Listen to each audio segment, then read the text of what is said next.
This video is for the charities and nonprofits out there, and it is specifically for those who are looking for sponsorship. I'm going to talk to you about a major mistake that you're making that is costing you a lot of money. That mistake is thinking that sponsorship is the same as corporate philanthropy. Check it out.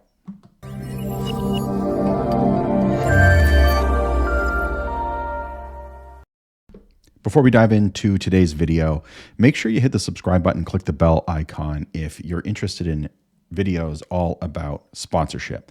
We publish a new video every week, and I would hate for you to miss another one. I can save you having to watch the rest of this video if you accept my argument, which is sponsorship is not philanthropy. And we're going to talk about why this mindset is costing you sponsorship deals.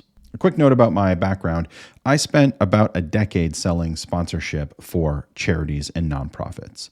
I used to work in cause sponsorship, and I also ran a conference that focused entirely on charities looking for sponsorship from corporations. So what I'm going to share with you today is the result of my direct experience selling sponsorship, but also the experience of literally hundreds and hundreds and hundreds of our clients who are charities looking for sponsorship.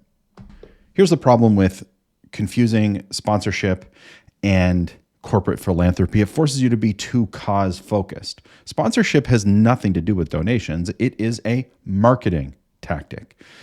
So when you show up to a sponsor asking them for money because of your mission and vision, you are asking a company's marketing department to give you money for something that they simply can't do. And that leads you to the assumption that if your cause is good enough, and if you just wrote a good enough sponsorship package and sent it to enough people, that sponsors will just give you some money. And yet, this belief is the exact opposite of your experience. You've been sending out hundreds of sponsorship packages. In fact, the charity you work for has probably been doing this for 10 plus years, and at best received a couple $1,000, maybe some free stuff and a couple of gift cards, but never have you achieved your sponsorship goals or your corporate revenue goals by simply emailing out the equivalent of a direct mail campaign to corporations' marketing departments and filling out those forms online, thinking that if I just line up with their mission well enough, they'll send us money as though it's a grant application, hasn't really borne fruit either. That's because you're approaching sponsorship like it's a donation. Or worse, you end up in the situation where you're taking money for a program that maybe you don't really want to run, and then you have to report on the outcomes of that corporate philanthropy. And you're also putting logos on stuff and watering down your mission, or just taking all this free stuff that you don't really need because what you really want is unrestricted revenue. So it puts you in a situation where you're just going to accept whatever you can get from the corporation. You end up having to make a whole bunch of corporate engagement and volunteer opportunities, things that really distract you from the work you're trying to do. And obviously, taking this approach, you're not going to get what you need. You're never going to hit your revenue goals by using direct mail, corporate philanthropy, mission-driven approach, talking to marketers. How do I know? Well, because I spent 2 or 3 very unsuccessful years trying this approach. And then I switched to a sponsorship marketing centric approach, and everything changed in my career and the charities that I worked for. Or worse, you finally get a sponsor on board because they see the marketing opportunity. You treat them like donors and hope that they just saw the value in your mission. They don't, and they never come back. And you get one of those letters saying, hey, the budget has changed. Sorry, we can't support you. We get requests from all kinds of worthy causes, and we're just going to go a different way this year. The reason this happens is because the company thinks they're making a marketing investment, and you think they're donating to your cause. So you both go about acting in a way that's in alignment with your belief. But if you treat a company like a donor, and a company thinks they're going to be treated like a marketing investment, then the sponsor is going to be unhappy no matter how many logos you put on your website. So what do you do instead?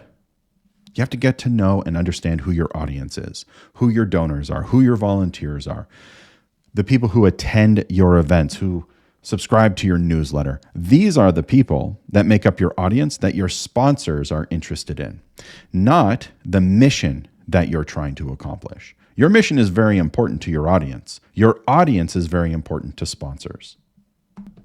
And when you reach out to sponsors, rather than sending them a terrible gold, silver, bronze package that nobody wants to read, what you should do instead is sit down with them and do discovery.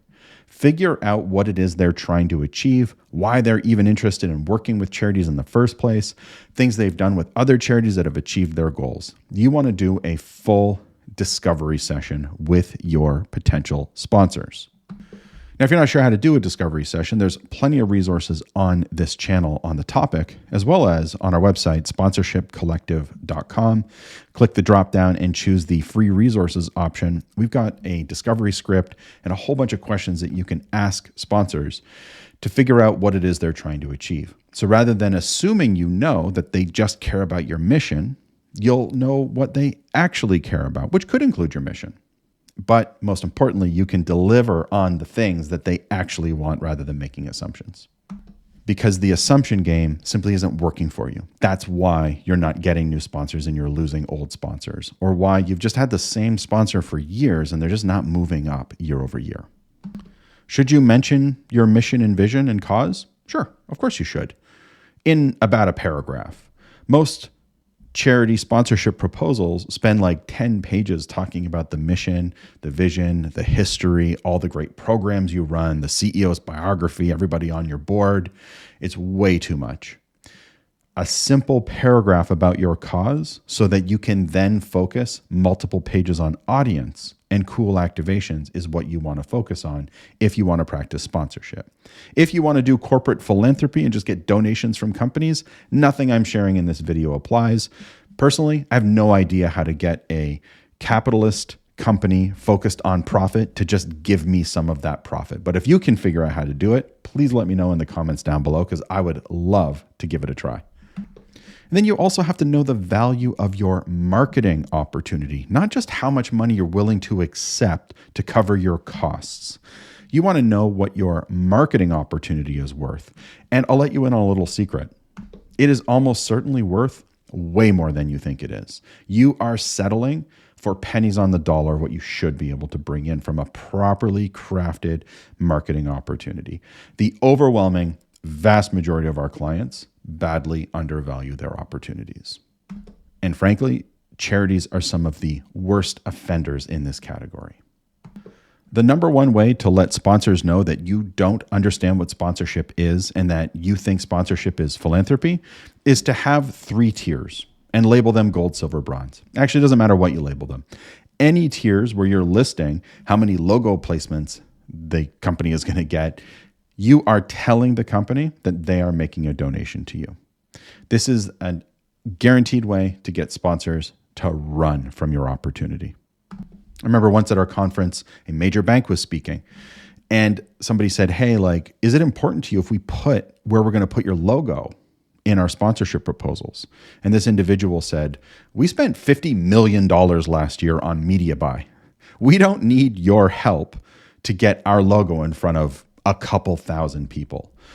There are very specific things that you, the charity, can offer us, and putting our logo in front of people who already know who we are is not one of them. And that's the main problem with gold, silver, bronze, is that it makes a whole bunch of assumptions as to what value you bring, and you're almost always wrong.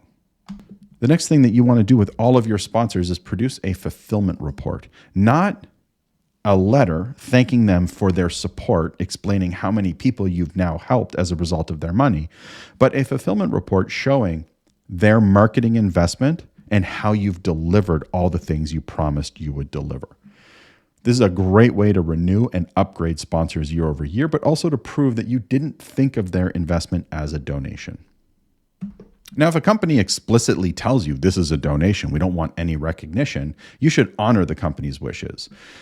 The problem is when we call it sponsorship and ask for sponsorship and describe it as a marketing opportunity, but then deliver on it like it's corporate philanthropy. This is where the problem arises. If you enjoyed this video and you want me to keep making more, it would mean a lot to me if you dropped your biggest takeaway down below in the comments. and click the thumbs up button. If you haven't already, make sure you hit subscribe and click the bell icon so you never miss another video. And remember, the sponsorship proposal does not make the sale. You do. Good luck out there.